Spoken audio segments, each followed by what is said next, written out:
can you tell the people a little bit about the Kerner Commission as well as its relationship to conscious music? Well, the Kerner Commission, first of all, was a committee put together by Lyndon B. Johnson in about 1967, and they were to draw up this report, this analysis and study on urban disorder.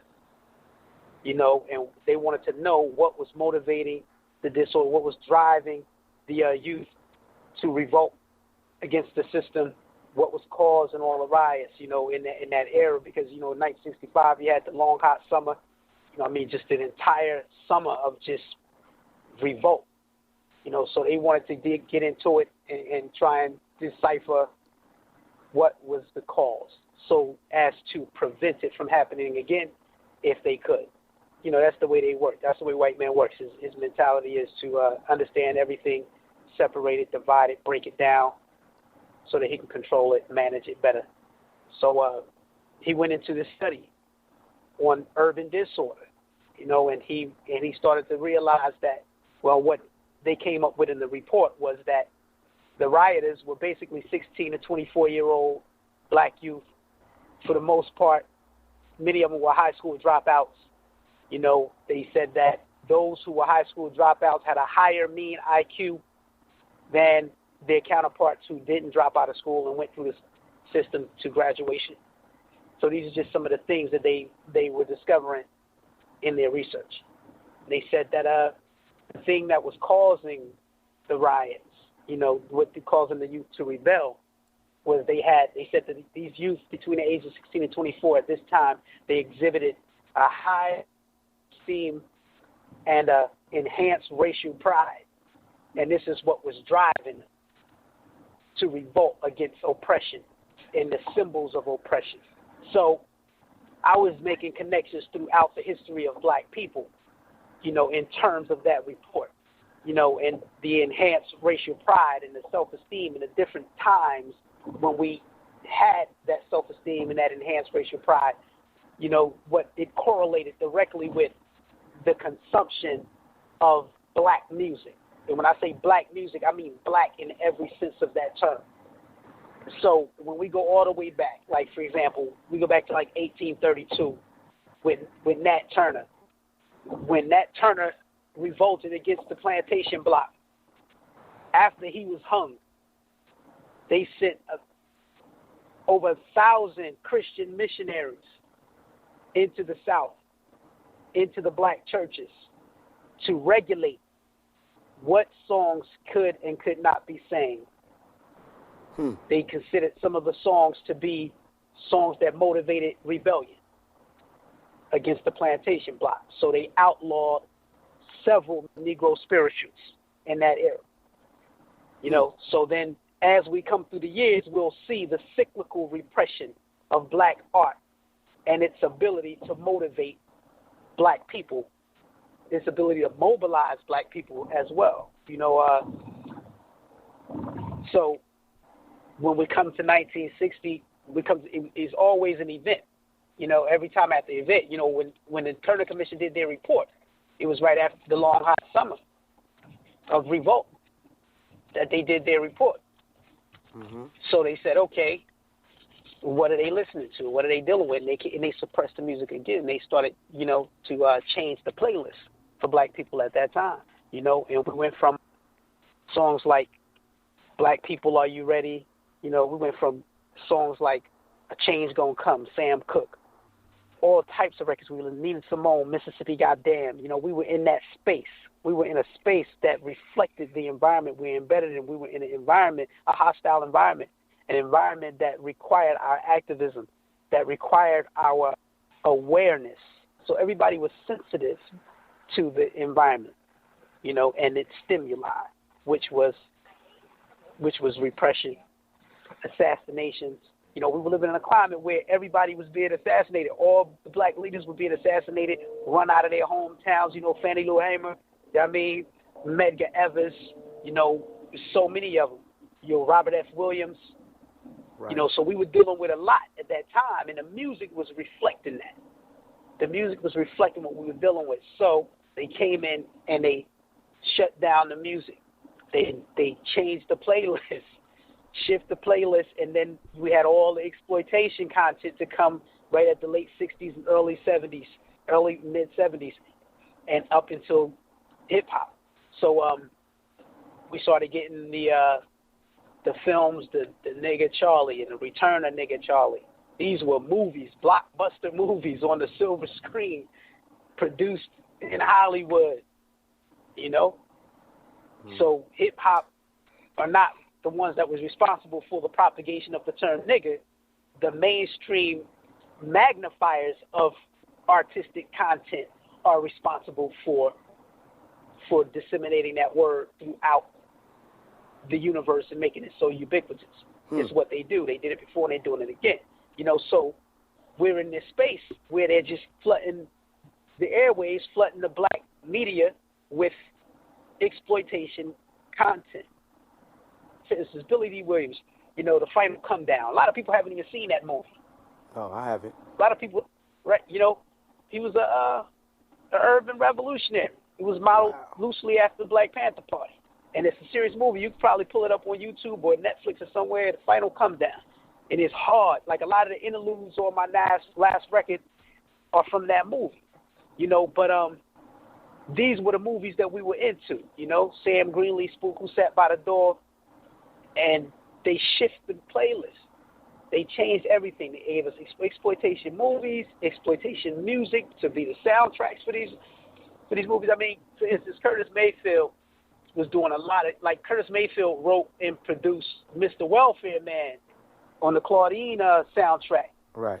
And that was a conscious record. That record was hard, and people could relate to it because, you know, in that record, she was saying, as Gladys Knight sung the song, she was saying, you know, the welfare system is like a plantation block. And these social workers coming up in here like the Ku Klux Klan. You know? Mm-hmm. So this is what we were listening to. But they came and switched all of that, you know, and to exploitation movie. And Curtis Mayfield was doing the soundtracks for a lot of the exploitation movies as well. So we went from Mr. Welfare Man and an interpretation of the oppression and the system of oppression that we were dealing with to I'm your daddy or the nigga in the alley, or the nigga you need, you know what I mean? I'm your pusher. Yep. We went there, Superfly with the pusher joint, you know what I mean? So they started flooding the community with that type of content, you know, and we fell back. So fast forward to hip hop, you know, 76, 77, 8, 9, 80, 90, up to the 90s as well. You know, but with hip-hop comes out, you know, and it's, you know, it never in the history of black music was it ever just one thing. Mm-hmm. You know what I mean? It was never just all conscious music now. Right. And one artist was never just all conscious. Right. Artists in the past were more like Tupac than they were a Brother J.R. Wise Intelligent. Right. You know what I mean? You know, the ones that were educating the people with the songs and keeping the people woke up, like Marvin Gaye. Marvin Gaye was a player. Marvin Gaye was a thug. Marvin Gaye was and at the same time, he was making conscious music. Right. You know, let me put it this way. One artist could make Sexual Healing, Let's Get It On, as well as What's Going On. You know what I mean? He could make Let's Get It On and make What's Going On. And that was our environment, but we were always speaking to the climate that the people were in at any given time. The music always reflected the history and experience in relationship to the power structure that we were embedded in, which is a lopsided, white, supremacist, racist power structure. So we reflected that in a lot of the music. And every time that we would come to, when the powder keg would get to the point of ignition, you know, after it ignites, white man would come and shift the playlist. So hip-hop, we saw this era of messages. You know, we had Melly Mel, The Message. We had a bunch of music, you know, and hip-hop was great. You know what I mean? We had the party and the bullshit. You know what I mean? We had Busy B was a party and bullshit rapper. Busy B was like, you know, right. going to the motel with your girl with the champagne. That's how he was getting down. You know what I mean? Yeah. We was like motel, hotel, Holiday Inn. If your girl started acting up, then you take her friend. You know, we were having fun. We were having a lot of fun. But what they come and do is they come and they highlight. Then they put the magnifying glass on one particular brand of hip-hop content, and they exclude the other half. So we can't get that balanced warrior diet that we would normally get. Right. You know what I mean? We was just getting all Let's Get It Ons. All Let's Get It Ons. That when they come in, they change the playlist to All Let's Get It On, and they don't allow Marvin Gaye to release what's going on. You know, so with hip-hop, you know, we came into this space, we got this conscious thing going on, you know, Rodney King situation, the people react. You know, the people react. People wild the hell out, you know. And, you know, you listen to what was playing in the black community. I mean, the number one songs on radio, what we were seeing on the video stations all the time was a particular brand of hip-hop content, you know. And the reason that it was in the mainstream is because it was at a time when the major corporations was just really getting a gist of how powerful hip-hop was. And that helped concretize that realization for them when they saw that the youth were oriented politically through the music. You know, not just because they were all called conscious. They wasn't all, the youth wasn't all conscious, but they were understanding the climate. They were understanding the climate through the music. You know, I mean, Public Enemy, Fight the Power, Public Enemy, Can't Trust It, Don't Believe the Hype, Shut Them Down. All of these records were orienting the youth, you know? And you could see where people's heads was at because right after that riot, I was actually in Oakland, California on a panel of speakers with Sister Soldier, Clay Bone, the brother that did the Bastards of the Party, right, documentary, and Lil Monster Cody's little brother, and they were all speaking. We were all speaking, and their political orientation was just off the chain. Their interpretation of the environment and what was going on, it was just a different environment. And right after that, they came in, major labels came in, and they started shifting the paradigm again. They shift the playlist again. They said, hey, we're going to repress this. We have to repress this music. And that's what they did. And then they went right back to the exploitation content and pulled everything else. It wasn't because of what was selling. Like people like to say, oh, it's because the conscious rap wasn't selling. That's not true. Because we know the Fugees put out a conscious record called The Score. Right. And that sold more records than any rap group in the history of hip-hop on a single album. Wow. Lauryn Hill sold more records than The Score as a solo artist.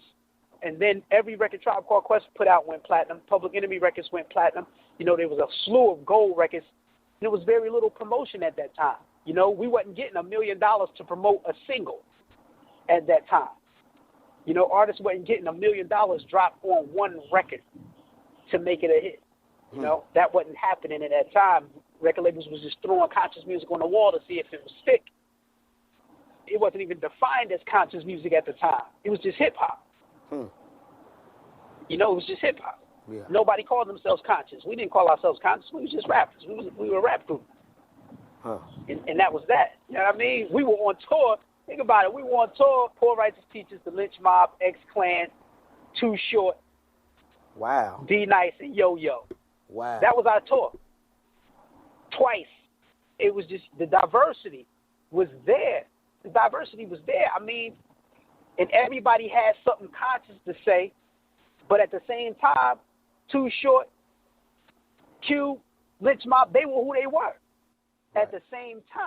But at that same time, that's when Short was putting out conscious records like Life is Too Short, I Want to Be Free, The Ghetto. Right, that's my point.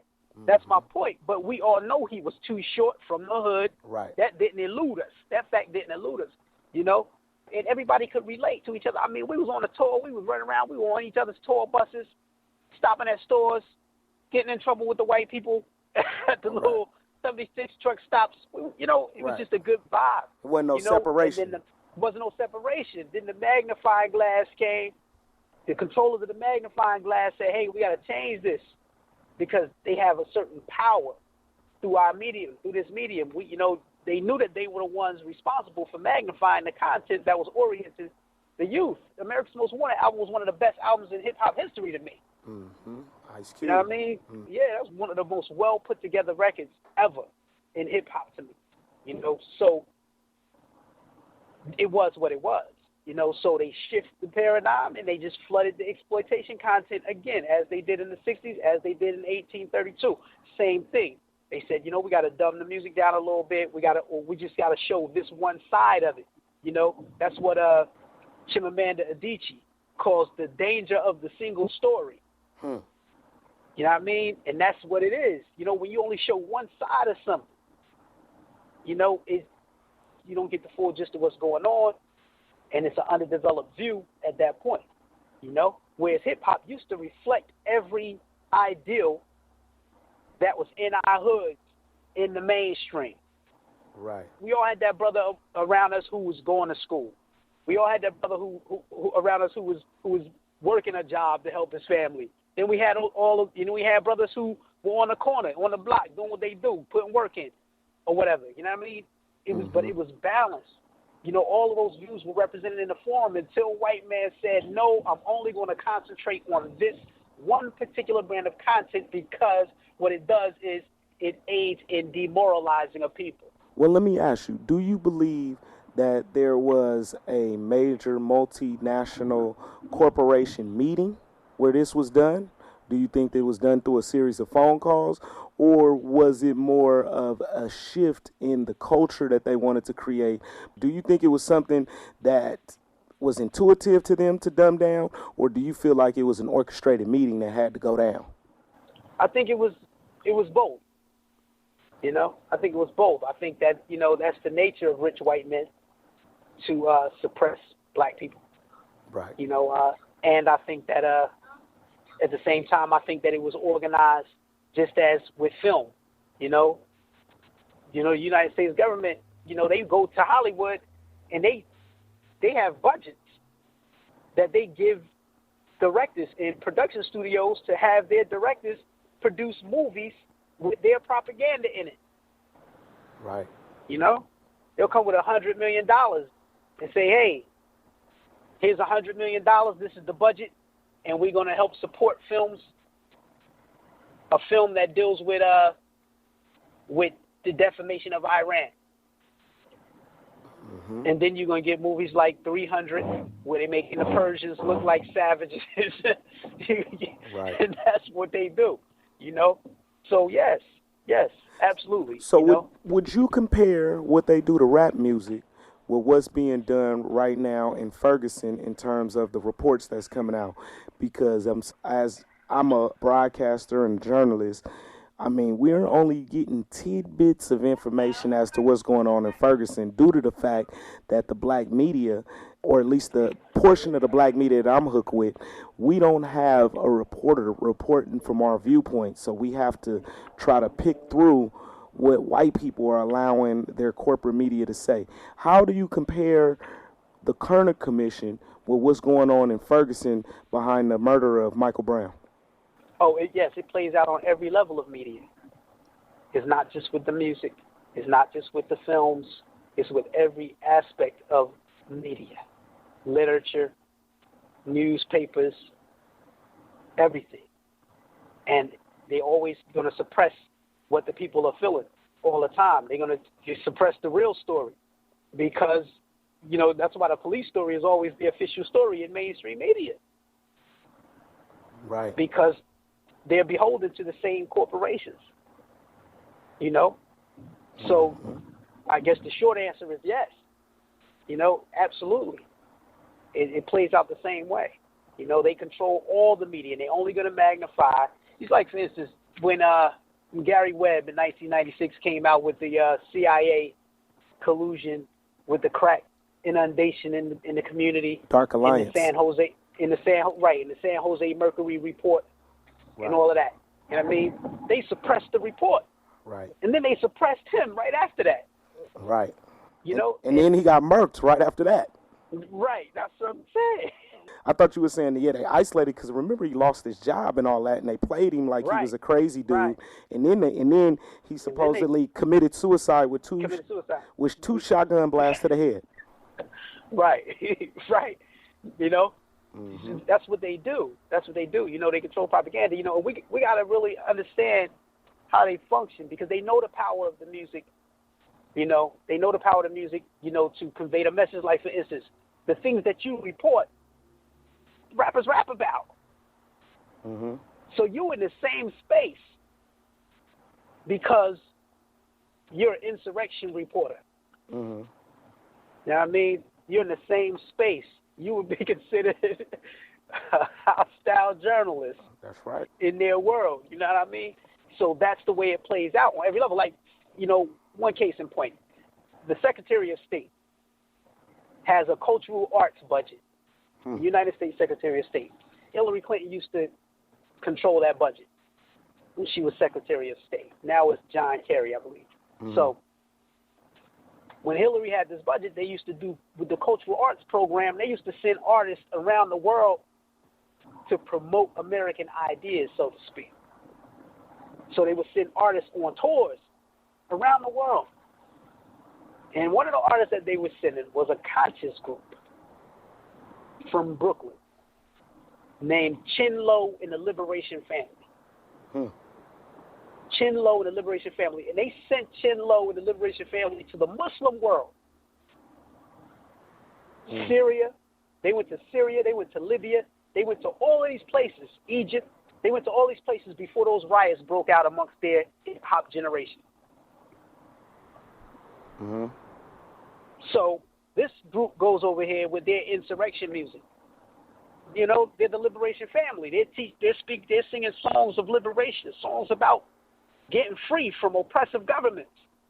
Right. So how do you think that resonated in the minds of 16 to 24-year-olds in the Muslim world? Because America was trying to provoke revolution amongst the youth. They were trying to get the youth to rebel, so they sent conscious hip-hop music over there to instill them with high self-esteem and enhance racial pride so that they could rebel against purported dictators or oppressive governments. But that same music they won't allow to be played here because they know that it has the same potential here. They've already seen it. You saying they play with both sides of it? Oh, absolutely. Absolutely. They move every piece on the chessboard. And that's exactly what Hillary said. When they asked her in an interview, I have an interview with her speaking about the program.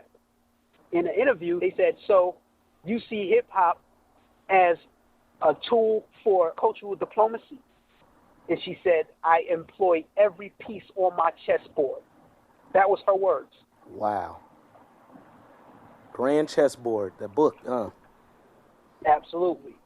Absolutely. Well, Wise Intelligent, you recently came out with a new album, and not too long ago you dropped a song called I Said It. What was the purpose of you doing the song and video, and what do you think artists can do to lend their support to the people in Missouri as well as the people who are fighting police terrorism on a regular basis and vigilante terrorism against black people? Right, okay. The I Said It record was simply saying,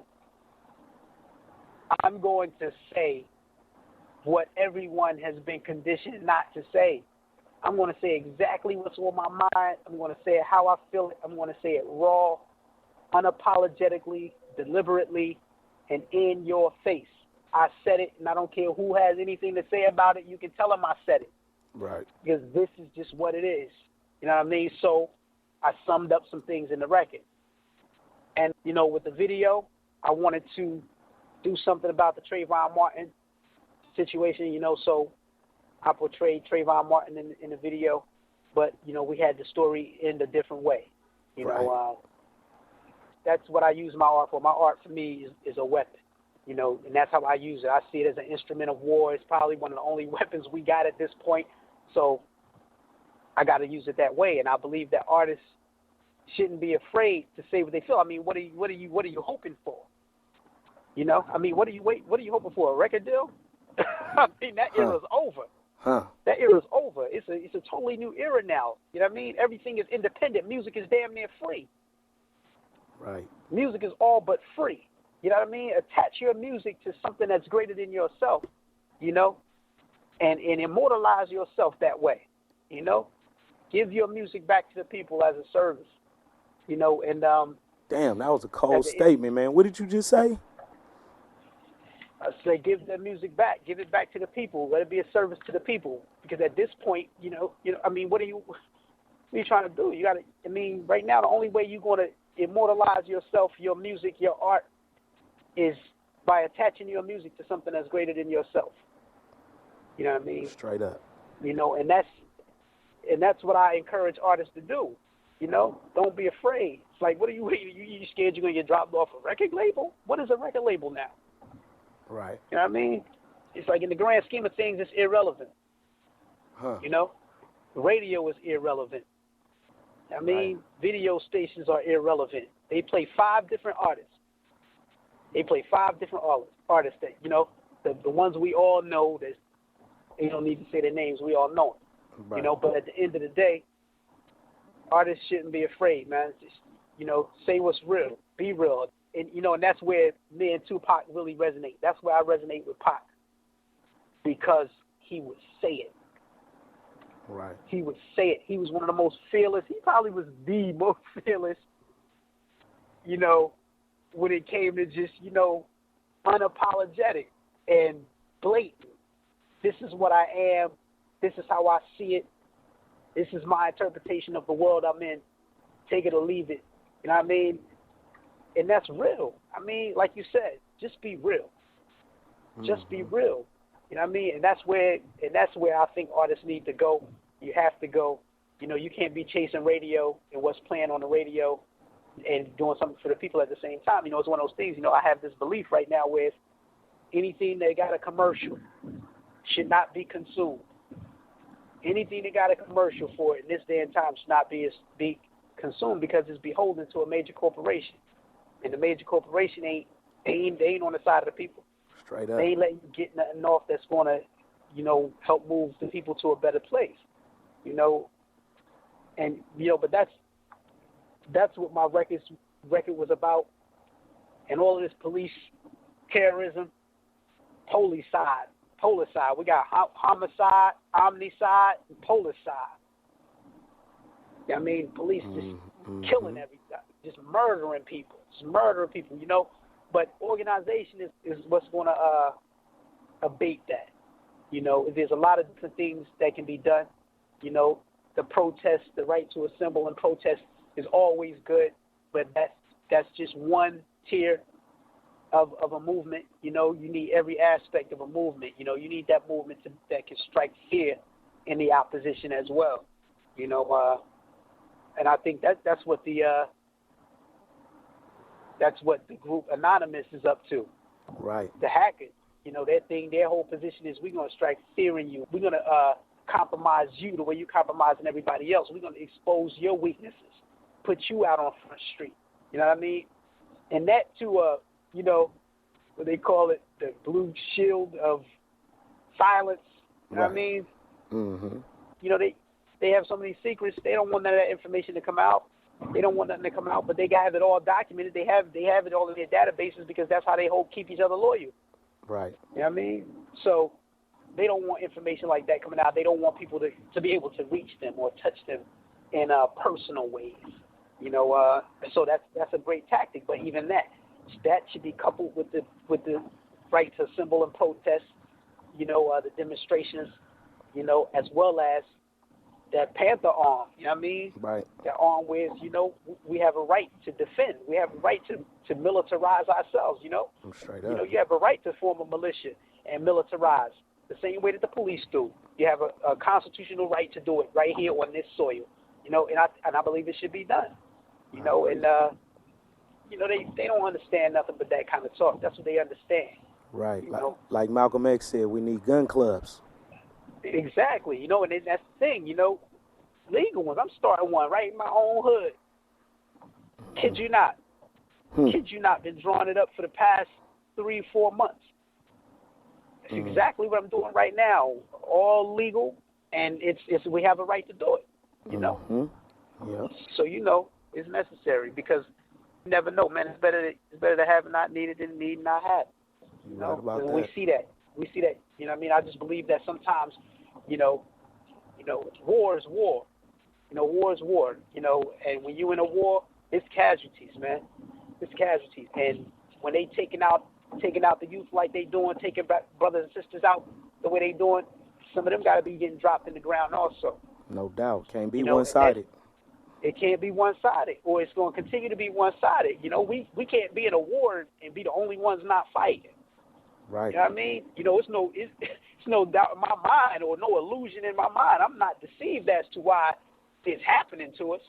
It's happening to us because people look at us like a joke. Right. They look at us like a joke, like, we can do that to them and ain't nothing going to happen. Right. They scared to death. So we just got to get out of that zone. And I think, what does that is organizing, training properly, and learning, elevating your consciousness. And there we go with consciousness again. What do we mean? We mean we need to become self-defense conscious. Right. You know what I mean? Conscious of defense and weaponry and how to defend the family, the women in our community, the children in our community, and ourselves as well. And that's another form of consciousness. We need all that. Right, man. You're right. For those that are just tuning in, you are listening to the legendary lyricist, 1/3 of Poor Righteous Teachers. We talking about the front man, Wise Intelligent. Wise, what do you have? What are you working on right now? I'm working on a new CD, 4th period in my back to school series. First period was Talented Timothy Taylor. Second period was The Unconquerable Jesus Jones. Third period, El Negro Guerrero. And now the 4th period is Wise Intelligent is Stevie Bonneville Wallace.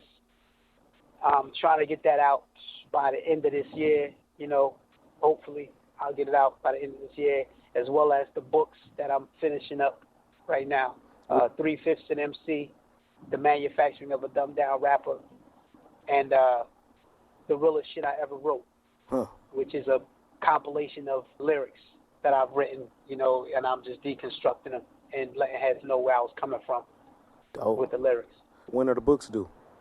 I'm trying to get them out at the end of this year as well. That's the plan. I've been holding them for a minute. Reworking them. I just got to give them to the world now. Right, no doubt. Well, we looking forward, bro. How do people keep up with Wise Intelligent and his many projects as well as community work that you're involved in? WiseIntelligent.com. You can reach me on Facebook, Wise Intelligent on Facebook. You can reach me on Twitter at Wise Intelligent. You can reach me on Instagram at Wise Intelligent. Shoot me an email, info@wiseintelligent.com, and that's how we do it. A question that I've never seen you answer in an interview was, where did you get the name Wise Intelligent? I know that you deal with the 5% Nation, but for the people who don't know nothing about the Gods and Earths, can you tell them what the Nation is about, as well as where did the name come from? Well, Poor Righteous Teachers itself, come from the Nation of Gods and Earths, but the name comes from the 120 Lessons of Supreme Wisdom, according to Elijah Muhammad and Master Fard Muhammad. The lesson is who are the 5%, 16th degree, Muslim lesson number 2, who are the 5%, and that lesson, first line of that lesson is, they are the poor righteous teachers who do not believe in the teachings of the 10%, all wise, know who the true and living God is. So that's where the name Poor Righteous Teachers come from. Nation of Islam, Nation of Gods and Earths, 5% Nation of Gods and Earths, Clarence 13X, Father Allah, so yeah. And Wise Intelligent, the name Wise Intelligent, my older brother was a 5%er. When I was a little dude, you know, in the hood, running around dirty all the time, you know, and my brother was a 5%, and he, you know, he was studying. And, you know, and I wasn't really interested. You know, I was about 12, 13 years old. I wasn't really interested at all, you know, and, you know, one day he came in and he gave me a piece of paper. And on the paper he had the name Wise and Intelligent on it. He said, this is your name from now on. I mean, I was like 13 years old. With a piece of notebook paper. He's like, this is your name from now on. I ain't calling you nothing else. I'm calling you that from now on. And I was like, okay, whatever. Like, okay, whatever, you know what I mean? I laughed it off, you know what I mean? Goofy little kid, 13 years old, you know? So, left it at that. But then when I started going outside and everything, all of his friends, you know, they were older generation. They were a year older than me, 2 years older than me, 2, 3 years older than me. So, they would call me that. You know what I mean? And they wouldn't let nobody else call me anything else. It was, you know, they were all 5%, so and then it just stuck. You know, it stuck, and then he got locked up. He went to the youth house for a couple years, and he left his lessons. You know, the lessons were at the house, you know what I mean, on the dresser, in the bedroom. You know what I mean? So I just started reading the lessons and just on the fly. And, you know, and I started researching it. You know what I mean? I started going in a little bit. And I ended up where I'm at now. You know what I mean? I ended up where I'm at now, but my brother gave me the name. You know what I mean? I didn't name myself that. You know, I thought it was a little redundant myself. I thought it was redundant, egotistical, narcissist. I mean, how can somebody be smart? You know what I mean? But, you know. Right. Well, I mean, I think looking back from 2014, we got Young Thug, Slim Thug. So we definitely need to balance that out with a Wise Intelligent. You know what I'm saying? And just what we call with a Wise Intelligent, or even what we mentioned a few times, a Tupac, named after the Inca revolutionary leaders. So absolutely. You know, I mean, Poor Righteous Teachers was one of the first teachers to teach me about word, sound, power. So, you know what I'm saying, man? I definitely just want to salute the work you do on the mic and off the mic, you know, because I know about your work with Marcus Garvey Shule and all of the independent schools and stuff that you help out. Indeed. Salute, man, because, you know, we have never met in person, but your work, besides what you do on the mic, because I grew up off of that over the last 25 years, too. But I'm just saying I salute you as another soldier on this battleground that's working to better the situation of black people, bruh. So if ain't nobody said it to you today, comrade, thank you, bruh. Thank you for doing what you're doing. And, you know, I look at you as a big brother or even a father of my intellect, because when I wasn't thinking of nothing, Poor Righteous Teachers was telling me about Shaquilla, and Poor Righteous Teachers was telling me about, you know, you mentioned Lauryn Hill, but you didn't mention the classic that y'all did with Lauryn Hill and the Fugees. You know what I'm saying? I grew up off of all that. And so, bro, we appreciate you, man, and salute, and we'll talk soon, okay? I appreciate you. I appreciate you. The respect is mutual. You know what I mean? And you appreciate it, and I thank you for the platform and keeping platforms for the dissemination of right-mindedness. You know what I mean? Keeping us balanced. The balance, you know, you got a balanced warrior program going. You know what I mean? And it need to be supported. Right on, bro. All right, so I'll hit you on the next one. I know we'll be in touch very soon because, you know, the oppression doesn't let up. So, you know, the Warriors can't either. And, you know, I'm going to be right back in touch with you. But thank you again for the interview, bruh, and stay up. And, you know, just always know Block Report got your back. Word. Appreciate you. All right, salute. Peace. Peace.